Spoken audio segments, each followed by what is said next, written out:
مفتی طارق مسعود special. یہ اس گندگی کا عذاب ہے کہ عورت میں دلچسپی کیا ہو جاتی ہے؟ ختم۔ یہ سب سے پہلے دنیا کا عذاب ہے، اور یہ بیماری بڑھاپے میں نہیں چھوٹتی، یہ خوب سمجھ لو، یہ کبھی بھی نہیں چھوٹتی۔ اس لیے بھائی اگر کوئی اس بیماری میں مبتلا ہے، آج توبہ کر لے، آسان ہے، کل توبہ اور زیادہ مشکل ہو جائے گی۔ اور یہ ساری بدماشیاں دیر سے شادی کے نتیجے میں پیدا ہوتی ہیں۔ اور یہ بھی خوب سمجھ لو، اپنے بچوں کو بڑوں کے ساتھ نہ بیٹھنا دیا کرو۔ میں نے ایک دفعہ بیان کیا تھا، اس پہ بعض لبرل لوگوں کو بڑی تکلیف ہوئی، یہ مولوی گندی سوچ رکھتے ہیں، یہ مولوی یوں کرتے ہیں۔ آپ قوم کے حالات کو ہم سے زیادہ جانتے ہو۔ خوبصورت خوبصورت بچے آئے ہوئے ہوتے ہیں، بڑے آدمیوں کی گود میں بیٹھے ہوئے ہوتے ہیں، ان کے گالوں پہ ہاتھ لگا رہے ہیں، ان سے فری ہو رہے ہیں۔ تو غیرت بھی کوئی چیز ہوتی ہے کیا؟ آپ اتنے اچھا گمان کیوں رکھا ہوا ہے آپ نے؟ سب سے گمان سب سے اچھا رکھو، عمل میں سب سے بدگمان ہو کے رہو۔ عمل میں ایسے سب سے کسی پر اعتماد نہیں بھائی، نہ مولوی پر، نہ عامی پر، نہ لبرل پر، نہ ڈاکٹر پر، نہ سائنسدان پر۔ ہر انسان آدمی پہلے ہوتا ہے، اور ڈاکٹر، مفتی، عالم، بزرگ یہ بعد میں ہوتا ہے۔ ہر انسان کے ساتھ شیطان اللہ نے لگا دیا ہے، چاہے بزرگ ہو، عالم ہو، ڈاکٹر ہو، مفتی ہو، انجینئر ہو، سائنسدان ہو، مالدار ہو، غریب ہو۔ جب لگا دیا ہے شیطان ہر ایک کے ساتھ، تو احتیاط کا تقاضا کیا ہے کہ نوعمر لڑکوں کو بڑے لڑکوں کے ساتھ نہ بیٹھنے دیا جائے۔ اور میں یقین سے کہتا ہوں یہ بیماری کزنوں سے بھی لگتی ہے۔ ہمارے سامنے تو صبح و شام کیسز آتے ہیں، مائیں کیا کرتی ہیں، اپنے بچوں کو کزنوں کے گھر بھیج دیتی ہیں، 2 کزن ایک ساتھ بستر پہ سو رہے ہوتے ہیں چپک کے۔ 10 سال کی جو 9-10 سال کی جو ایج ہے نا، 9 سے 10 سال، یہاں سے بگڑنے کی عمر شروع ہوتی ہے۔ بالغ انسان دیر سے ہوتا ہے، خوب سمجھ لو، 14 سال میں، 15 سال میں۔ شہوت بہت پہلے پیدا ہو جاتی ہے، شہوت بچے میں 9-10 سال کی عمر میں پیدا ہو جاتی ہے، اس کو یہ خیالات آنا شروع ہو جاتے ہیں۔ تو یہ عمر ہے 9-10 سال، یہاں بگڑنے کی بچے کی عمر شروع ہوتی ہے۔ مائیں چھوڑ دیتی ہیں شادی بیاہ میں، جب بارات آئی ہوئی ہوتی ہے، بھئی شادی والا گھر، سب چپک کے سو رہے ہیں، ایک لڑکا بھی اس میں خراب نکلا نا، اس پورے ماحول میں، وہ سب کو گندگی کا عادی بنا دیتا۔ اس لیے بچوں کو اپنے بہن بھائیوں کے ساتھ کھلاؤ۔ بھائیوں میں یہ بیماری نہیں پھیلتی، کزنوں سے بھی پھیلتی ہے، دوستوں سے بھی پھیلتی ہے۔ اپنے ساتھ رہنے دو، کبھی کسی ان کی عمر کے لڑکوں کے ساتھ بھی ہاتھ کا مذاق نہ کرنے دو۔ ان سے بولو بھائی کھیلو، بنٹے کھیلو، مارم پیٹی کھیلو، چپک کے نہیں بیٹھو آپس میں، چپک کے سونے کی اجازت نہیں ہے۔ حدیث میں آتا ہے بچہ 10 سال کا ہو جائے اس کا بستر الگ کر دو۔ تو یہ معاشرے میں ہو رہا ہے، بڑے اچھے اچھے گھرانے کے لڑکے بگڑ جاتے ہیں، آپ کو تھوڑی بتائیں گے، ہمیں آ کے اپنی کہانیاں سنا رہے ہوتے ہیں کہ کیسے کس نے ہمیں تنگ کیا۔ پھر لوگ کہانیاں سنا رہے ہوتے ہیں کہ ہم برے نہیں تھے، ہمیں کسی نے اس طرح مس یوز کیا، پھر ہوتے ہوتے ہمیں یہ لت پڑ گئی، عادت پڑ گئی ہمیں، اب ہم چھوڑنا چاہتے ہیں، نہیں چھوٹتی۔ اس میں سب سے بڑا کردار سب سے پہلے کس کا ہے؟ والدین کا، جو گھننے بنے ہوئے ہوتے ہیں، بچے چپک رہے ہیں، گودوں میں بیٹھ رہے ہیں، آپس میں ایک دوسرے کے جناب وہ گال پہ ہاتھ مار رہے ہیں، اور بڑی عمر کے لوگوں کے ساتھ بٹھایا ہوا ہوتا ہے۔ تو احتیاط کرنی چاہیے اس میں، تاکہ اس بیماری سے حفاظت رہے۔ میں نہیں کہہ رہا معاشرے میں سارے برے ہیں، بھائی 100 میں ایک برا ہو، اس ایک کی وجہ سے 99 سے بھی احتیاط کی جاتی ہے۔ اب احتیاط کا یہ معیار تھوڑی ہوتا بیٹا ان انکل سے ہاتھ نہیں ملانا، ان سے گلے مل لینا، یہ بہت نیک ہے۔ یہ تو پھر عجیب سی بات ہو جائے گی نا۔ بھائی میں کہتا ہوں 100 میں ایک اگر انکل برے ہیں، 99 انکل اچھے ہیں، تو اب یہ تھوڑی بچے کو کہا جائے گا یہ اس ٹائپ کے جو انکل ہیں ان سے بچو، یہ والے آپ کو کیا پتہ کون سا کس ٹائپ کا ہے۔ تو آپ نے بچوں کو بولنا ہے بیٹا انکل کوئی بھی ہوں وہ انکل ہیں، آپ نے ان سے ریزرو رہنا ہے، ان سے دور رہنا ہے آپ نے، ٹھیک ہے نا؟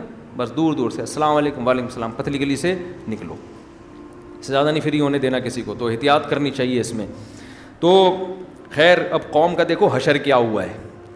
تو قوم کو ایسی ٹھڑک چڑھی ہوئی تھی کہ لوط علیہ السلام کہہ رہے ہیں کہ نکاح جس سے کہو گے میں تمہارا نکاح کرا دوں گا، وہ کہہ رہے ہیں ہمیں عورتوں میں کوئی رغبت نہیں ہے۔ پھر یہاں سے فرشتے اٹھ کے گئے ہیں، لما جاءت رسلنا لوطا، لوط علیہ السلام کے پاس گئے خوبصورت لڑکوں کی شکل میں، وہاں بھی نہیں پہلے بتایا کہ ہم فرشتے ہیں۔ تو قرآن کہتا ہے لوط علیہ السلام ان کو دیکھتے ہی آپ کے چہرے پہ پریشانی کے آثار، سیء بہم، جیسے ناگواری آ جاتی ہے نا چہرے پر، یار یہ کہ مہمان دیکھ کے تو لوگ خوش ہوتے ہیں نا، لیکن سسرال والے آ رہے ہوں اچانک، اوپر سے آدمی یوں کر کے مل رہا ہوتا ہے، اندر سے بولتا ہے یار ساس کو بھی آج ہی آنا تھا، ٹھیک ہے نا؟ اگر وہ مستقل آ کے بیٹھ جائیں تو یہ سب جگہ ایسا نہیں ہوتا، کہیں کہیں ایسا ہوتا ہے۔ تو سی ابہم، قرآن کہتا ہے چہرے پہ ناگواری، حالانکہ پیغمبروں کے ظرف بڑے. ابراہیم علیہ السلام تو اتنا خوش ہوئے تھے، مہمان آئے ہیں بھائی پہلے سے بچڑا لا کے رکھ دو. لوط علیہ السلام خوش نہیں ہو رہے کیونکہ بے انتہا خوبصورت نوجوانوں کی شکل میں آئے. خود سوچیں اللہ نے جن کو آزمائش کے لیے خوبصورت بنا کے بھیجا ہو وہ کتنے خوبصورت ہوں گے، کتنے خوبصورت ہوں گے. تو حضرت لوط ان کو دیکھتے ہی ناگواری کے آثار، یہ کیا ہو گیا. وَضَاقَ بِهِمْ ذَرْعًا، اور آپ کے بازو تنگ ہونے لگے، سینہ گھٹنے لگا. انسان تنگی محسوس کرتا ہے نا، ایسے سینہ جو ہے اس میں گھٹن محسوس ہونے لگی. وقال هذا یوم عصیب، کہنے لگے آج کا دن میری زندگی میں بہت سخت دن ہے، بہت پریشانی والا. کیونکہ مہمانوں کا اکرام اس زمانے میں ایک بڑی آج بھی سمجھا جاتا ہے. گاؤں دیہاتوں میں جاؤ، کراچی میں تو کوئی لفٹ ہی نہیں کراتا کسی کو. گاؤں دیہاتوں میں جاؤ وہ تو چائے پلا پلا کے کھانا کھلا کھلا کے مار دیتے ہیں بندہ. وہ کہتے ہیں مر جائے عزت نہ جائے ہماری، لوگ بولیں گے مہمان کا اکرام نہیں کیا، مار تو کھلاؤ، ہمیں واسطہ پڑتا ہے نا. تو وہ تو اب مہمان کا اکرام تو ان کے ہاں بڑی عزت کی بات ہوتی تھی. ان کو یہ خوف تھا میری قوم اتنے خوبصورت نوجوانوں کو جب دیکھے گی تو یہ تو برائی کا ارادہ کریں گے، اس سے عزت کس کی جائے گی، میں کیا منہ دکھاؤں گا کہ بھئی میرے مہمانوں کے ساتھ کیا سلوک ہوا. اور پیغمبروں کی غیرت میں اور آپ سوچ نہیں سکتے. تو قرآن کہتا ہے کہ حضرت لوط علیہ السلام کے چہرے پہ شدید ناگواری کے آثار. لوط علیہ السلام کی بیوی نے جا کے مخبری کر دی، لوگوں کو جا کے بتا دی کہ ایسے خوبصورت بے انتہا خوبصورت لڑکے آئے ہیں. قرآن کہتا ہے وَجَاءَهُ قَوْمُهُ يُهْرَعُونَ إِلَيْهِ، قوم کے لوگ بھاگتے ہوئے ان کے گھر کی طرف آئے. وَمِن قَبْلُ كَانُوا يَعْمَلُونَ السَّيِّئَاتِ، اور اس سے پہلے یہ اس گندگی میں پڑے ہوئے تھے، اتنی عادت پڑ چکی تھی. یہ ایسے ہی جرم ہے، انسان ایک دفعہ کرتا ہے اس کے بعد جو لت پڑتی ہے نا، خوبصورت سے خوبصورت عورت سے بھی شادی کر لے لیکن اس کو یہ گندگی اس سے نہیں چھوڑتی. یہ ایسے عذاب میں اللہ اس کو ڈال دیتے ہیں، الا یہ کہ ہمت کر کے چھوڑ دے. تو جب وہ آئے ہیں تو لوط علیہ السلام نے کہا کہ یہ دن مجھ پر بہت سخت ہے، اور قوم سے منتیں کرنے لگے. ان هؤلاء ضیفی فلا تفضحون، یہ میرے مہمان ہیں مجھے رسوا مت کرو.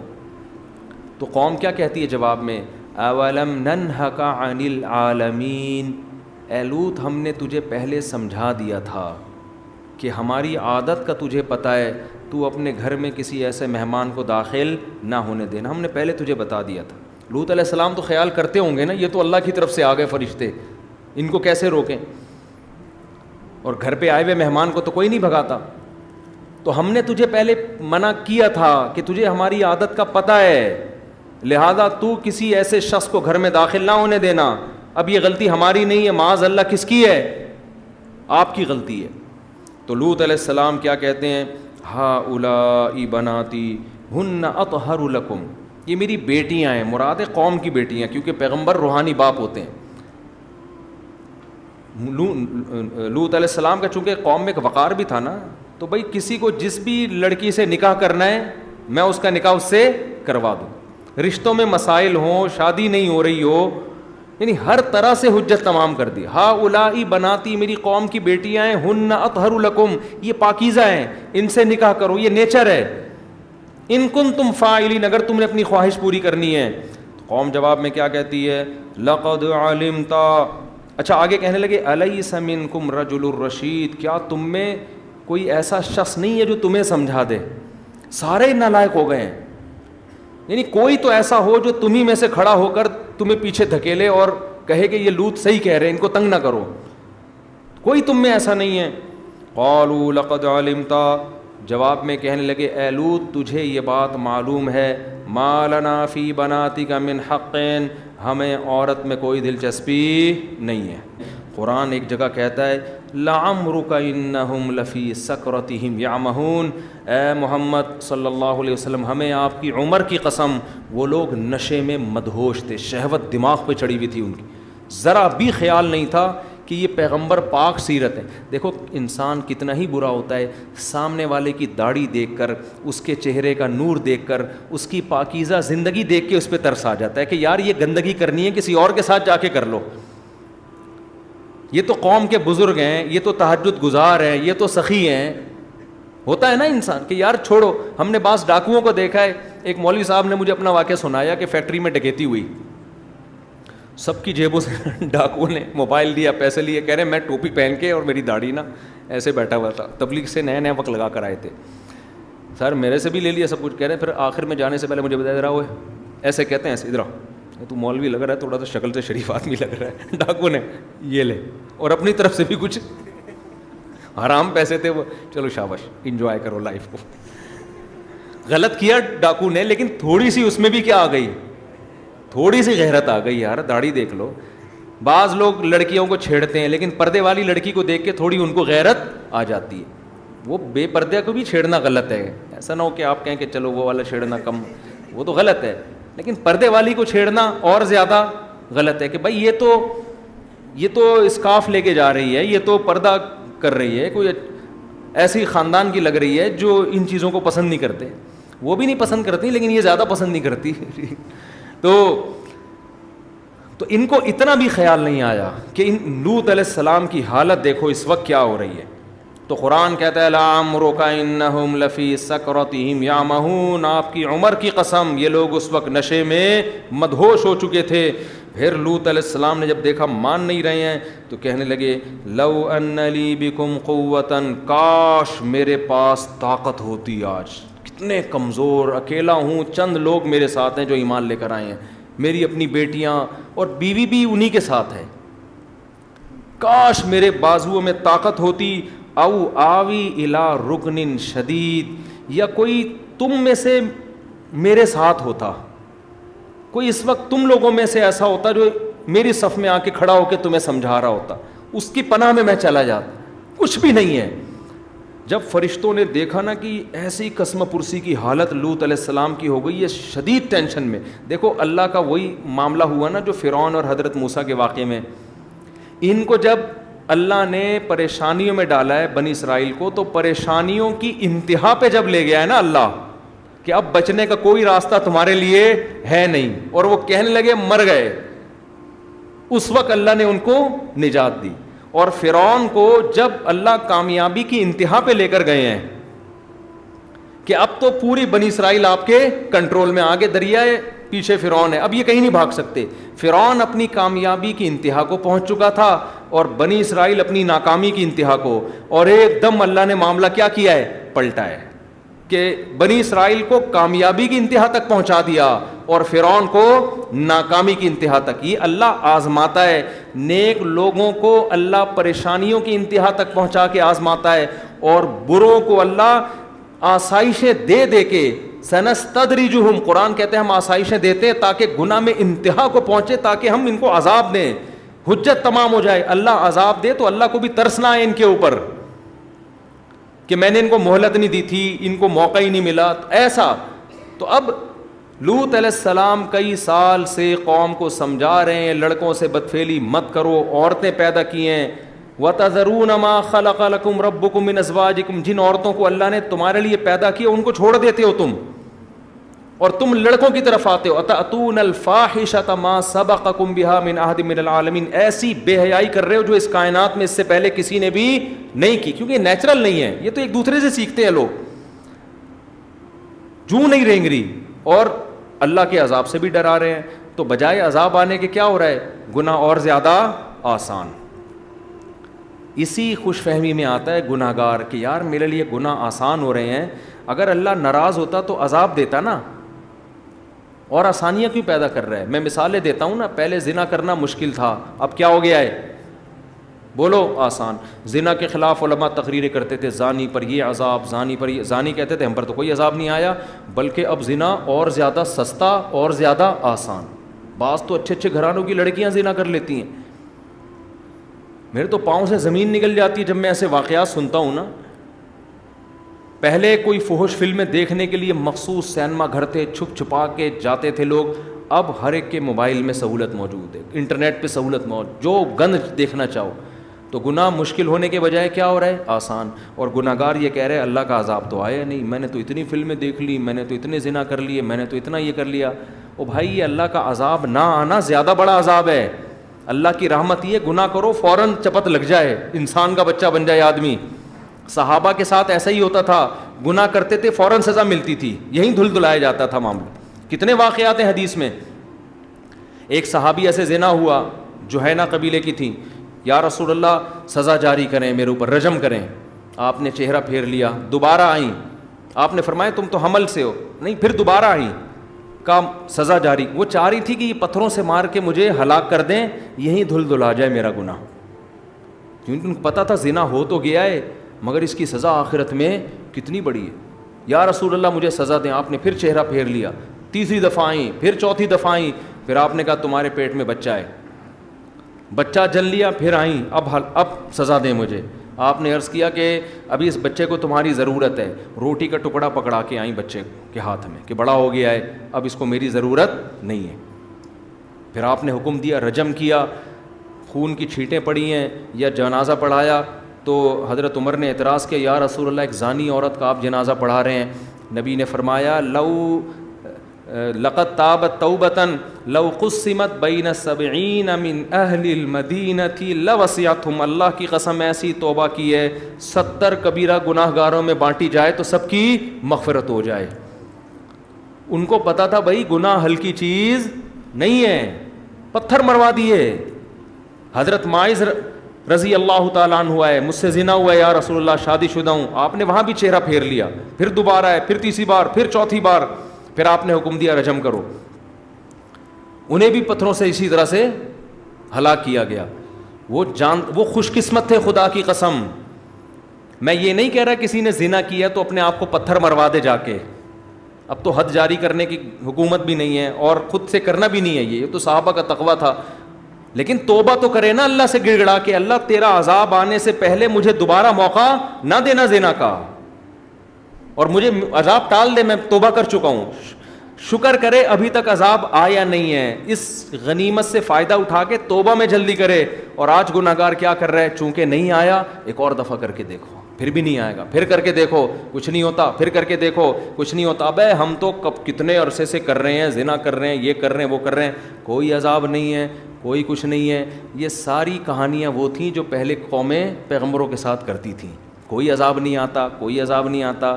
وہی ان چیزوں سے متاثر نہ ہو, کیونکہ دنیا میں عذاب نہیں بھی آیا, اللہ نے موت کا ایک دن رکھا ہے, اور موت کے وقت توبہ قبول نہیں ہوگی. اس لیے خوش قسمت وہ ہے جو پہلے توبہ کر لے. تو قوم کیا سمجھ رہی ہے, اتنے خوبصورت نوجوان ہیں, تو قوم کیا کہہ رہی ہے کہ کوئی نصیحت اثر نہیں کر رہی, اور سمجھ رہی ہم بڑے خوش قسمت ہیں. لوط علیہ السلام عذاب کا کہہ رہے تھے, لیکن یہاں تو اور ہماری عیاشی کا سامان پیدا ہو رہا ہے. تو جب لوط علیہ السلام کی سخت قسم پرسی کو دیکھا اللہ نے کہ گھٹے جا رہے ہیں اور کہہ رہے کاش میرے بازوؤں میں طاقت ہوتی, کاش ایسا ہوتا, ایسے موقع پہ انسان یہی کر رہا ہوتا ہے نا. تو پھر اللہ نے فرشتوں کو کہہ دیا کہ ان کو بتا دو. تو کیا کہنے لگے, یا لوط انا رسول ربک, ہم تیرے رب کے بھیجے ہوئے فرشتے ہیں, ہم انسان نہیں ہیں. لن یصلوا الیک, یہ ہرگز تجھ تک نہیں پہنچ سکتے. یہ نہیں کہا کہ ہم تک نہیں پہنچ سکتے, اس لیے کہ اس کا تو سوال ہی پیدا نہیں ہوتا نا, ہم تو فرشتے ہیں اور بہت پاورفل فرشتے ہیں. وہ طاقت کا تو ان کو ابھی اندازہ ہو جائے گا. ہم تو یہ بتا رہے ہیں تجھ تک بھی نہیں پہنچ سکتے, یہ ناممکن ہے. لن عربی میں آتا ہے لن یصلوا, ہرگز یہ ممکن نہیں ہے. لہذا یہ ٹینشن تو تجھے ہو رہی ہے نا, یہ تو نکال دے ذہن سے. لن یصلوا الیک فاسری باہلک بقطع من اللیل, اور اب تو نے کرنا کیا ہے, اپنے گھر والوں کو لے کے, جو بھی ہے سارا خاندان لے کے آپ راتوں رات اس حصار سے باہر نکل جائیں. اللہ ان کی آنکھوں پہ پٹی باندھ دے گا, ان کو آپ نظر نہیں آؤ گے, آپ ان کو نظر نہیں آؤ گے, اور آپ یہ اپنے بیوی اور اپنے سارے گھر والوں کو لے کے نکل جاؤ. پھر ہوگا کیا, ولا یلتفت منکم احد, آپ نے یہاں سے نکلنا ہے اور پیچھے مڑ کے کسی نے نہیں دیکھنا اس بستی کی طرف. جب کسی بستی پہ اللہ کا عذاب آ رہا ہوتا ہے نا, تو شریعت میں حکم نہیں ہے کہ کھڑے ہو کے تماشا دیکھو. شریعت میں حکم ہے وہاں سے بھاگ جاؤ، کیونکہ وہ قدرتی حادثہ نہیں ہے، وہ اللہ کا قہر ہے. اس کو دیکھنے کے لیے بھی، یہ دیکھنا بھی اس کی علامت ہے کہ آپ اپنے آپ کو بڑا فنٹر سمجھتے ہو. تبھی تو حدیث میں آتا ہے قوم عاد اور قوم سمود کے نشانات پر جب نبی گزرتے تھے چہرہ ڈھانپ لیا کرتے تھے خوف کی وجہ سے کہ ہم اس مناظر کو بھی نہیں دیکھنا چاہتے. ہم تو عافیت چاہتے ہیں بھائی، ہمیں کون چاہتا ہے کہ میں ہاتھ سے اپنی آنکھوں سے دیکھوں؟ بس اللہ عافیت والی زندگی دے ہم سب کو. تو کہا کہ پیچھے مڑ کے نہ دیکھنا. لیکن فرشتوں کو معلوم تھا کہ لوط علیہ السلام اپنے سارے خاندان سے کہیں گے کہ پیچھے مڑ کے نہ دیکھو، تو کوئی بھی نہیں دیکھے گا، کیونکہ سب کا ایمان تھا کس پر؟ لوط علیہ السلام پر. ان کی بیوی کا ایمان نہیں تھا، اس کو کچھ تکلیف ہوگی اور وہ پیچھے مڑ کے دیکھے گی. وہ دیکھے گی دیکھوں عذاب آ بھی رہا ہے کہ نہیں آ رہا. یہ ہوتا ہے نا، کنفیوژن ہوتی ہے نا. حدیث میں آتا ہے کہ فرات جو ہے نا، فرات، دریا فرات، قرب قیامت میں ایک جگہ ایسی ہے جہاں سے پانی ہٹے گا اور سونا نکلے گا اس میں سے، بے تحاشا سونا. قرب قیامت میں ایسا ہوگا، دریا فرات میں ایک جگہ سے پانی ہٹے گا اور کیا نکلے گا؟ سونا. لوگ اس پہ ٹوٹ پڑیں گے. آپ صلی اللہ علیہ وسلم نے فرمایا تم میں سے کوئی بھی اس سونے کو حاصل کرنے کی کوشش نہ کرے. اب جس نے یہ حدیث سنی ہوئی ہے اور نبی پر ایمان ہے کہ بھئی یہاں سے سونا لینا، خزانہ لینا اللہ کے عذاب کا ذریعہ ہے، یہ نبی نے پہلے بتا دیا. اس کی نظر میں سونے کے پہاڑ نکل جائے، سونے کے زیور نکل جائیں، سکے نکل جائیں، ڈائمنڈ نکل جائے، وہ ان کو لفٹ نہیں کرائے کہ بھئی یہ تو نبی نے پہلے بتا دیا. لیکن جس کو نبی کی باتوں پہ یقین نہیں ہے، جب وہ لوگوں کو دیکھے گا سونا شاپر میں بھر بھر کے لے کے جا رہے ہیں بھئی، وہ 2-4 نوالے تو لینے کی کوشش کرے گا وہاں سے. تو اس میں یہ بھی داخل ہے، جب کوئی ٹرین کا حادثہ ہو، بسیں الٹتی ہیں، لوگوں کی جیبوں میں پیسے پڑے ہوتے ہیں، گولڈ ہوتا ہے، کبھی بھی اس گولڈ کو ہاتھ لگانے کی کوشش نہ کرو. اس پہ بھی اللہ کا عذاب آتا ہے کہ وہ قسمہ پرسی میں پڑے ہوئے ہیں اور تم ان کی جیبوں سے کیا کر رہے ہو؟ پیسے نکال رہے ہو. ایک آدمی کہتا ہے میں نے کچھ دن پہلے ایک ڈاکو کو پکڑا. میں ڈاکو کو پکڑا ہوا ہے، دوسرا بندہ میری جیب سے موبائل نکال کے لے گیا. یعنی وہ اس نے یہ موقع سے فائدہ اٹھایا کہ ابھی ادھر بزی ہے تو چلو ہم یہاں سے، یہ چل رہا ہے مارکیٹ میں. تو کراچی ہے بھائی جس کو جو موقع ملتا ہے نا وہ کوئی موقع ضائع نہیں جانے دیتا. غیرت کا سودا کر لو یار، تو پھر جو مرضی بن جاؤ. زلزلہ آیا تھا، کتنے لوگوں نے بے شرمی دکھائی ہے، میتیں لاشیں پڑی ہوئی ہیں اور لڑکیوں کے گولڈ نکال کے، عورتوں کے سے نا زیور نکال کے جا رہے. چھوڑ دو یار، اللہ دینے والا ہے. عزت کے ساتھ، غیرت کے ساتھ 2 سوکھی روٹی کے نوالے، سوکھی روٹی کے 2 نوالے وہ اس پراٹھوں سے اور برگر سے اچھے ہیں جو بے غیرتی کے ساتھ حاصل ہو. تو اب جلدی سے میں اس کو مضمون کو سمیٹتا ہوں. تو اپنی گھر والوں کو آپ لے جائیں، لیکن بتا دیا کہ آپ کی بیوی پیچھے مڑ کے دیکھے گی، اور جب آسمان سے پتھر برسیں گے تو ایک پتھر اس کے سر پہ بھی آ کے لگے گا کہ یہ پیچھے مڑ کے اس نے دیکھا کیوں. اور اللہ ویسے بھی اس کو ہلاک کرنا چاہتے تھے.